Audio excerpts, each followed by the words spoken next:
Hi friends, welcome back to my channel. My name is Reagan and in today's video we are going to be doing my February wrap up. I am so sorry that this is such a delayed wrap up, but there are two reasons, okay? Number one, I obviously moved. It's been chaotic. I have been unpacking, things have been everywhere. Number two, I have been hyper fixated on Dune 2. Let's just be honest. But I am nonetheless so excited to get to talk about all of the books that I read in the month of February. I ended up reading 10 books this month and I had some new all-time favorites and then I also had some 2 stars. So with all that being said, let's just get on into the wrap up and talk about the books that I read this month. So the first book that I read this month is actually a book that I completed, and that is none other than House of Flame and Shadow by Sarah J. Maas. I obviously have a whole dedicated reading vlog to this with spoilers on my channel, so feel free to go watch that if you want to know all of my in-depth thoughts, but I did finish this book in the month of February. I will say that in my video, I wanted to settle on a 4.5 star, but since I have just sat with this book for over a month now, it is just definitely a 4-star read for me. I was definitely a little bit disappointed. It was such a good story and I really loved the ending. I really did. And I really enjoyed my time with it. I had so much fun. But I do feel like this book just wasn't the strongest out of the 3. In my head, nothing can compare to the first book. So maybe that's just a me thing.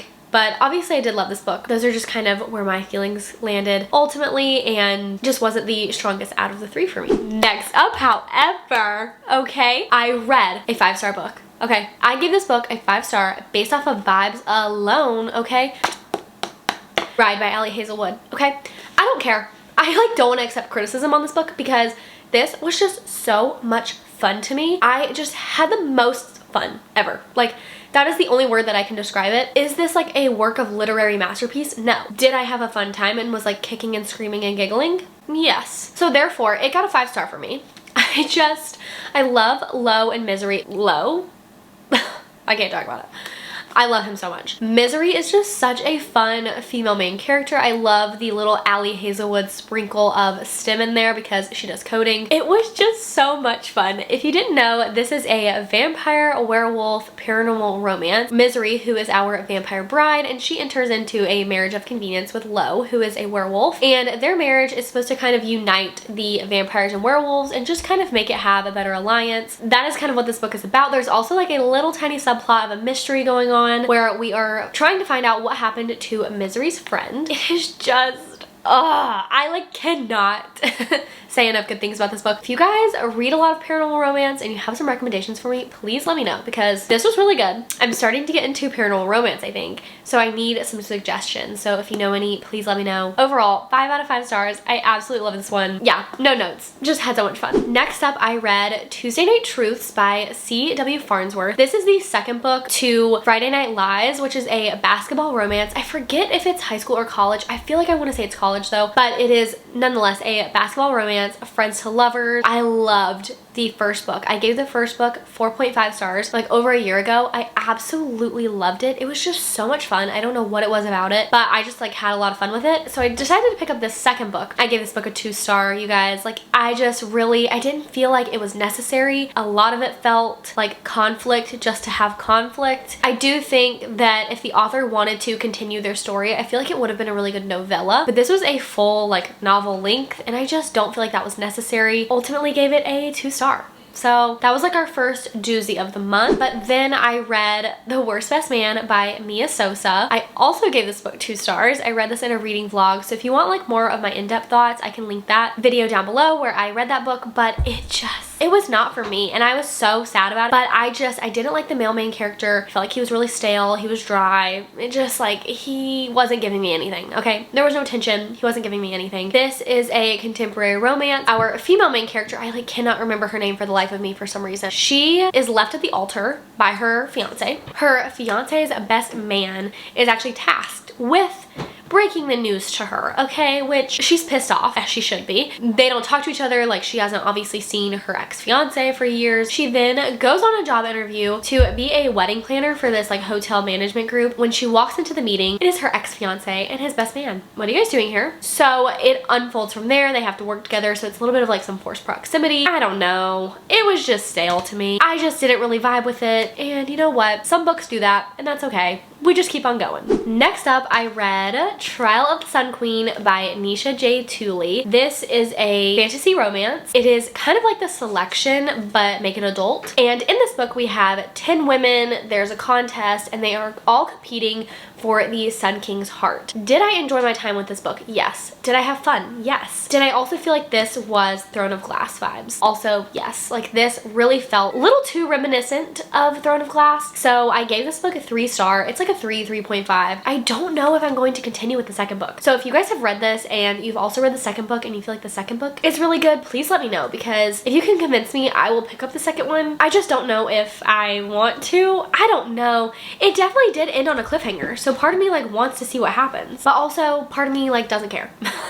Does that make sense? Like I said, I didn't hate it, but I didn't love it. And there were too many things in this book that reminded me of Throne of Glass. So 3-star on this one. She was okay, nothing special. Okay, so this is now the part of the month where things really turned around. I was reading books that I really enjoyed, and I just like had a really good rest of the month. And I think that that is because I did decide to do a reread of a favorite book of mine, just because I was feeling a little bit slumpy in the middle of the month. And I decided to do a reread, and that is People We Meet on Vacation by Emily Henry. This is also in a reading vlog that I did. This is my favorite Emily Henry. I just love it so much. I love Poppy and Alex. I love their dynamic. I think this is one of the best friends to lovers stories that I have ever read. So I decided to pick this up for a reread, and obviously I gave it 5 stars again. She's my favorite. I love her so much. And this just really catapulted the rest of the month, because when you're in a slump, I love to reread an old favorite because I know that I like it. I know the story, so I don't have to use a lot of brain power to get into the story, but I know that I love the characters. I know that I love the storyline. I obviously like know what happens at the end. And if you don't know what this book is about, we have Poppy and Alex, and they are college best friends. And Poppy is like a travel blogger. She is like a travel journalist, and she goes on vacations with Alex like every summer. So that's like their summer trip, and something happens. They stop being friends. A few years later, she proposes this idea to him that they should go on one last summer trip because she wants to try and mend things with him. Obviously, it unfolds from there. One bed trope, friends to lovers trope. She's just fantastic.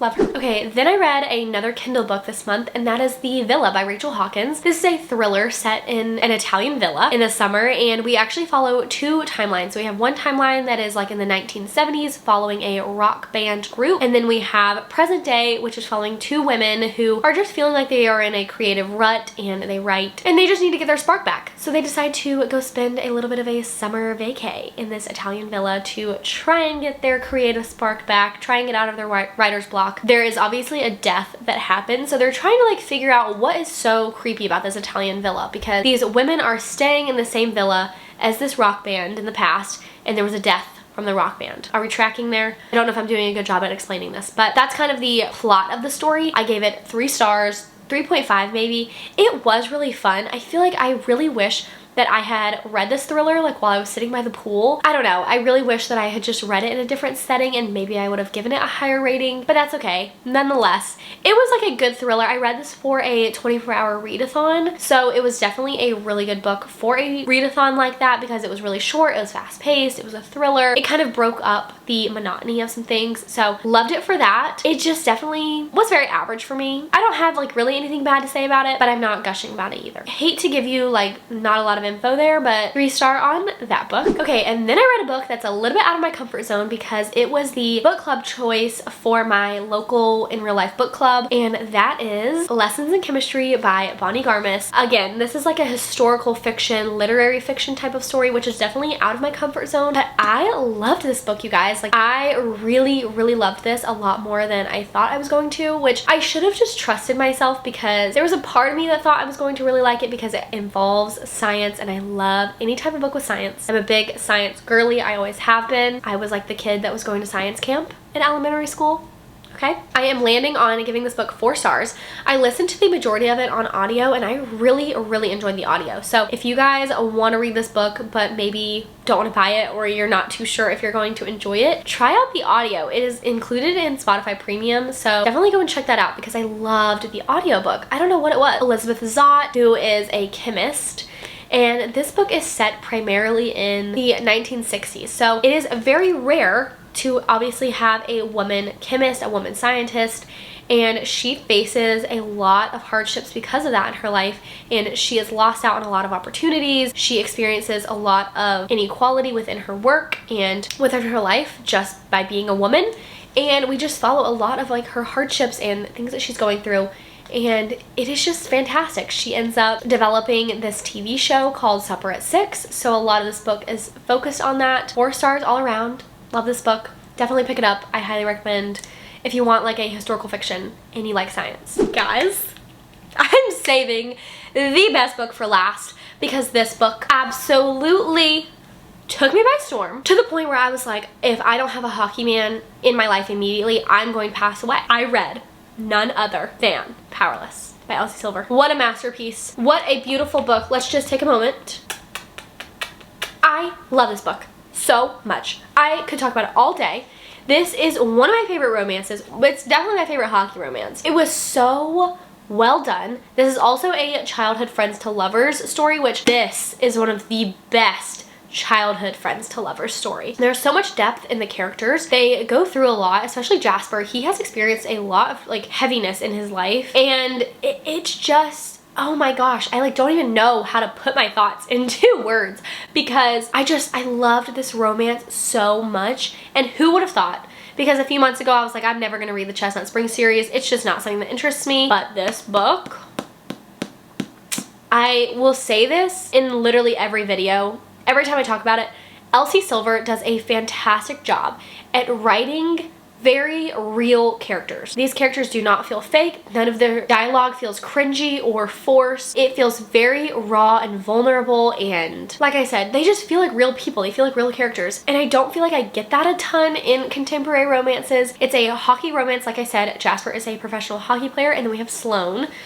Jasper is friends with Rhett, Bo, Theo, Cade, all of them. That's kind of like where he fits into the Chestnut Spring series. Obviously you learn a lot more of his background within this book as to like why he is so close with the family, but this book was just amazing. I loved it so much.